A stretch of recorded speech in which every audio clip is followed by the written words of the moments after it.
Hello everybody. Welcome.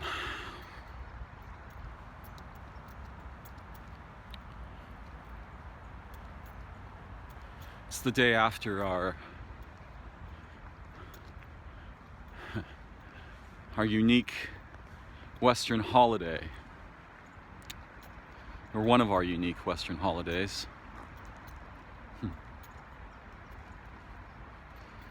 The golden sunlight of sunset is on my face, recalling to me a dream I had a few nights ago of a child who could capture that golden luminance with a special herb. He could draw it up into the end of the herb and paint with this luminance on his face. He was undergoing an initiation.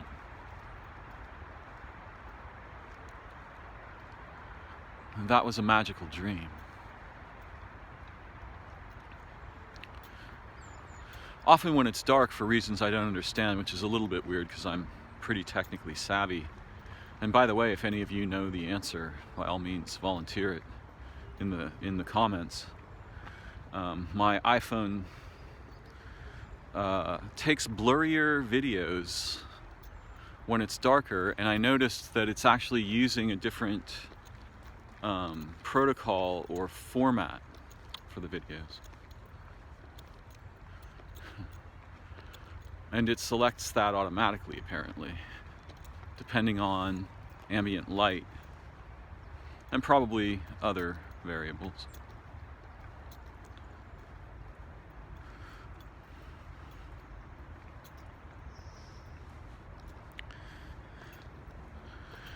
I understand some of the controversy that surrounds our holidays.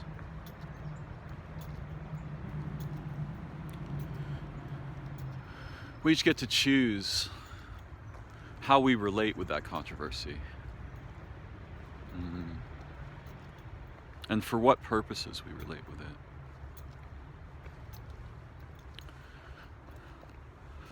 The same is true of any controversy. Although it seems that in our modernity, many of the controversies are sort of inflated and trumped up, pun intended, invented, propagated, inflamed, not so that we can resolve them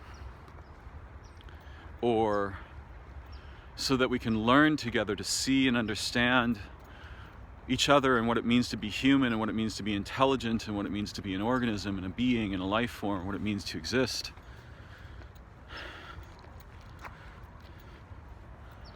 Though that is possible for us, that remains possible. It seems that most of what's happening is a kind of a public carnival.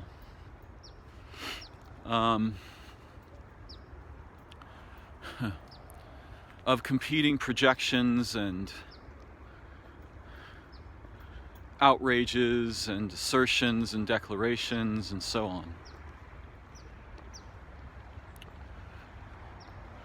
And as I mentioned before, and I think this is much more important than I was able to get to the root of, there's an aspect of our minds, most of us anyway, that deeply objects to being told things.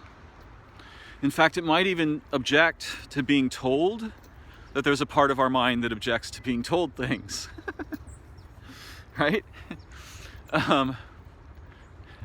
So it might even object to us announcing its existence, or its activity, or its nature, describing it.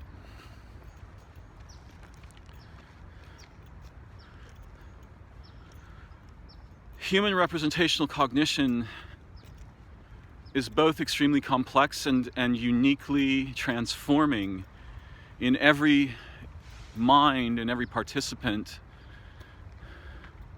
in the transfer of information or language or any kind of communications activity. So none of our theories encompass it completely.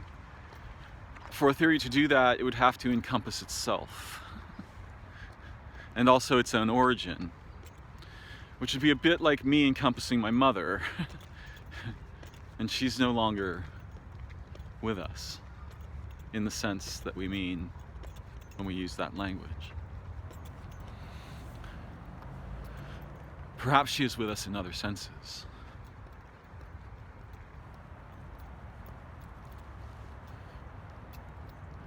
I'm cautious about controversy. It's very clear to me that it's easy to manipulate our interior felt sense, our felt senses of what is good, what is true, what is right, what is wrong, what is moral, what is not, what is ethical, what is not. These things are very easily manipulated, and what manipulates them generally isn't trustworthy. In our cultures, in our societies, the ambient soup of languaging behavior, writing, discussion is both very low grade and intentionally misdirective. It's manipulative. And so, when attempting to form ideas or opinions as individuals and as groups, and that's the part I really want to talk about, I think, we're very vulnerable to being recruited, in a sense, by not even an organization, right? Really, language by itself can recruit us. It doesn't require that there be a human being behind it, or a group of human beings, or some kind of political entity, or social entity, intellectual entity, intelligence entity, so on. We don't need, first of all, institutions don't really speak, humans do. And so when institutions propagate information, it's always individuals that compose it. But they compose it under the influence of the institution's goals, agendas, imperatives, and so on.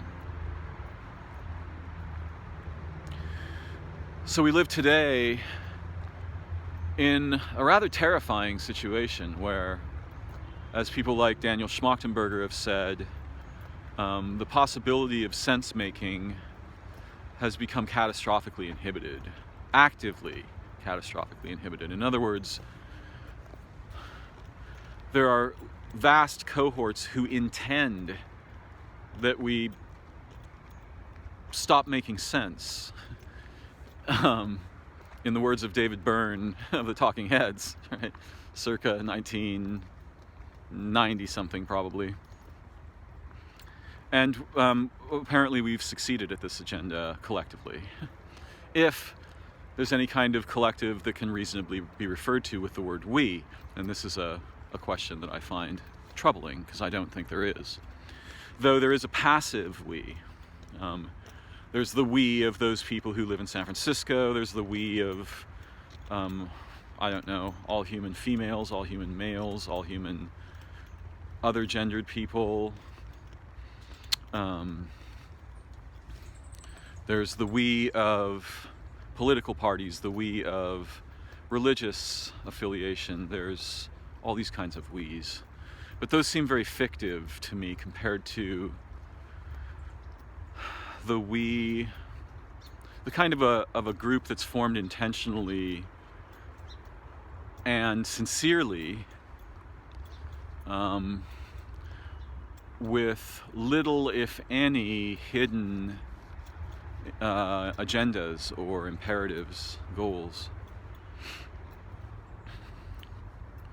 Those are what I think of as actual we groups.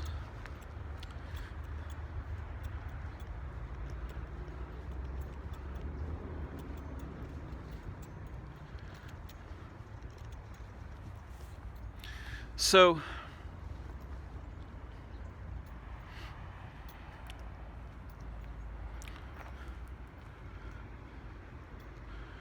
In conversation last night with some of my neighbors with whom I had the privilege of celebrating,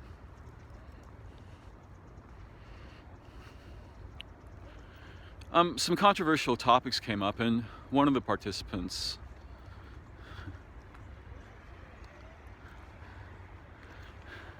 I'm tempted to describe his identity politics status, but I'm not going to do that because I don't really think it's important, and actually it's distracting and disruptive in a way to do this.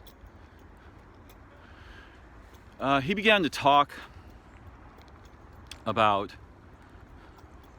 whether or not and why the people who we hear speaking, and even ourselves when we speak, whether we're being intelligent or whether we're doing something else, like what's the motivation of our speaking. And he said something important that I've heard echoed by another friend. He said that there are a variety of reasons why people speak, but the two most common are to seek approval from a group, to feel that we belong and that we are seen and appreciated by those with whom, those nearby with whom we want to be seen, by whom we want to be seen and appreciated. And then there's hierarchy establishment, sort of pecking order behaviors. And where those are fluid, they are nuanced. And where they are crude or clumsy, they are tyrannical, right? They're like domineering or directly manipulative or threatening. And I thought that was very interesting, because even when I'm making my videos or when I'm writing an essay or something, there's some of both of those behaviors going on in myself, right? In a way, I'm seeking my own approval. I want to see, like, do I actually approve of the things I can think and say? Does the bigger self, does my soul, does my essence feel happy and joyful having said or written some material? If I read it or listen to it later, do I feel pleased with what I've accomplished, or do I think something else? Do I feel critical? Do I feel embarrassed? Do I feel chagrined? Right? And it's funny, this word embarrassed. It's so obvious. My ass is laid bare publicly, which is something that would be, someone once asked me what would embarrass you, and I said literally having my ass bared, under the wrong circumstances would embarrass me. I guess there's only certain people in certain situations that that we want to be able to see our asses. Or maybe never, I don't know. So yeah, there's some hierarchical stuff and there's some approval-seeking stuff. That's not the only thing going on. Some of us are highly motivated to develop new perspectives and learn and discover new things that we didn't know before, or have things that we had previously discovered enhanced or corrected or advanced.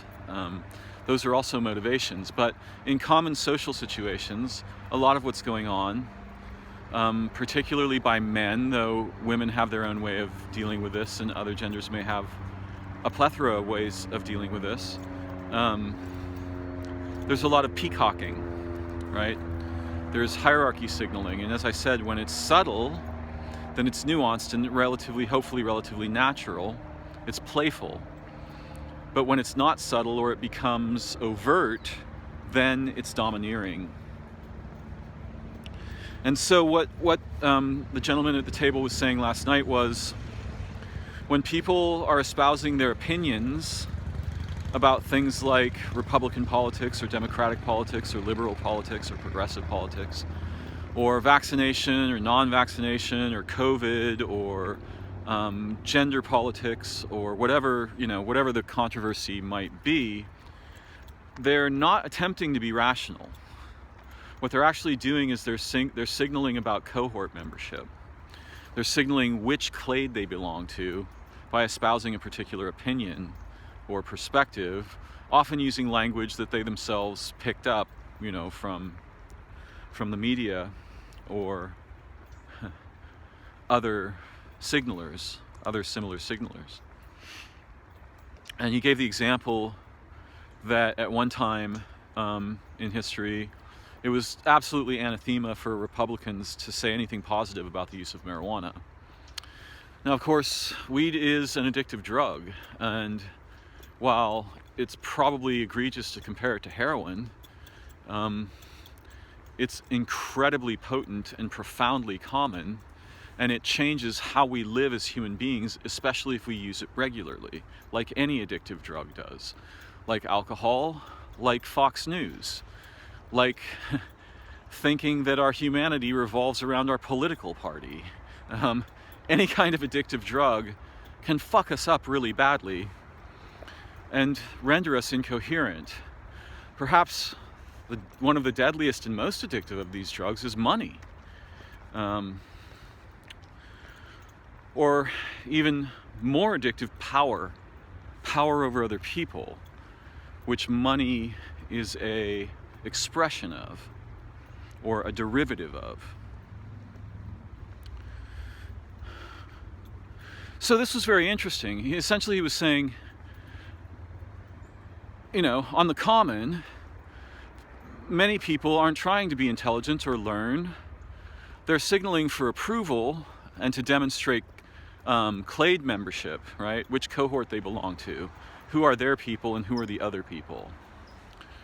And also, they want to be seen as desirable and interesting and having the right idea, as if there were an idea that was right about whatever the topic may be, with the people that they're with, or against the people that they're against. And another friend said something pretty similar. He's like, look, I don't know why you expect people to behave intelligently or to speak intelligently. That's no part of their agenda. What they're actually, when they open their mouths, what they're doing doesn't even really necessarily have a lot to do with the topic at hand. It has more to do with negotiating tribal membership, hierarchy, and approval ratings. And if you look at social media, you can see the worst horrible examples of this kind of thing, and some fairly amazing examples too, right? It's not all bad. But there's a lot of extremely lowbrow behavior and some astonishingly advanced behavior mixed in there. So I thought all this was pretty interesting, since I like to think there's a dangerous phrase. I like to think certain things that may not resemble what humans actually do very much. And maybe even I've got a confused idea about what I'm doing a lot of the time, because I am a human being, and like other human beings, I'm not immune to the approval or esteem of other people, and particularly other people who I find compelling for whatever reason, whether they're attractive or intelligent or unique or profoundly empathic or magical or enchanting, or even domineering sometimes. Occasionally I let one of those monsters into my playground for reasons I don't entirely understand, but it does happen once in a while. So, just some food for thought about what's going on in the public socium, the cognitium, the ambient communications waters, right? A lot of what's going on is toxic because its intentions aren't those that are being presented. The actual intentions differ from those that we might hope for or think to be relevant, and have a lot to do with a kind of diffuse modern tribalism. Who are my people? Who are the people I'm neutral towards? Who are the people who are my opponents or enemies? And there's a huge problem in the United States with the kind of us and them dialectic that's been going on, I mean, since before the United States was a colonial nightmare. Yeah, there's a strong us and themism. It's evident in the structure of bipolar sporting events, and it could be part of why particular forms of violence are more common in our country than in many others. Having some awareness of these matters, we are then endowed with the possibility of negotiating them gracefully. Without awareness of them, then we will probably enact behavior and communications patterns unconsciously, largely unconsciously, that match what we're used to and the sort of flavor of the day of the cohorts to which we imagine we belong, or to which we would like to, in which we'd like to feel we have achieved valid membership, right? There's a super topic in the background here, which is authorization. Before I can even speak anything at all, my mind undergoes a variety of complex transformations that involve an authorization network, so that the stuff that doesn't pass muster doesn't come out of my mouth, right? And social authorization, communal authorization, is an even richer and more complex topic, and one deeply related to the subtopic which I'm just sketching briefly this evening.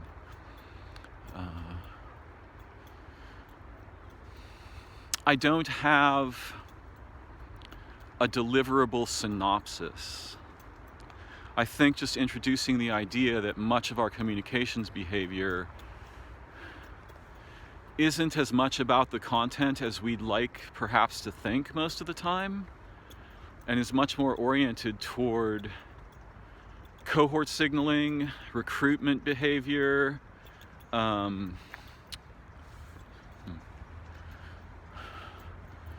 conflict, establishment and prosecution, the establishment and prosecution of ideas with which we conflict, things we're not willing to consider or believe or talk about or learn about or explore,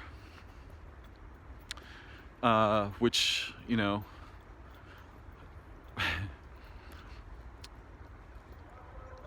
involves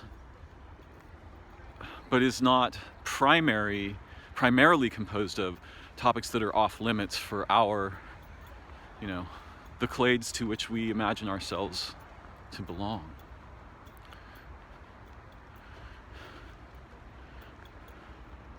But there's one place and one people to whom I fundamentally belong, and I don't have to advertise with them, and I don't have to conflict with them. We have natural harmony, synonymy, and it's the living beings, and perhaps also the dead, and perhaps also the unborn, but all the living beings and the living places. It's not an argument out here. There's no argument in those colors. It's not a political issue. It has nothing to do with identity politics or any other kind of politics, except perhaps that our human addiction to objects and machines influences the color palette in a way that any intelligent organism could understand much more deeply than any language could possibly be understood. Any organism sensitive to light. The politics of light and relation are not political. They're at once astonishingly non-ordinary and the stuff of every day, every moment, every place. There's a vast and spacious liberty there. And perhaps that's the place where we, as human beings, can find true commonality and communion. Thank you for joining me. Bye-bye for now.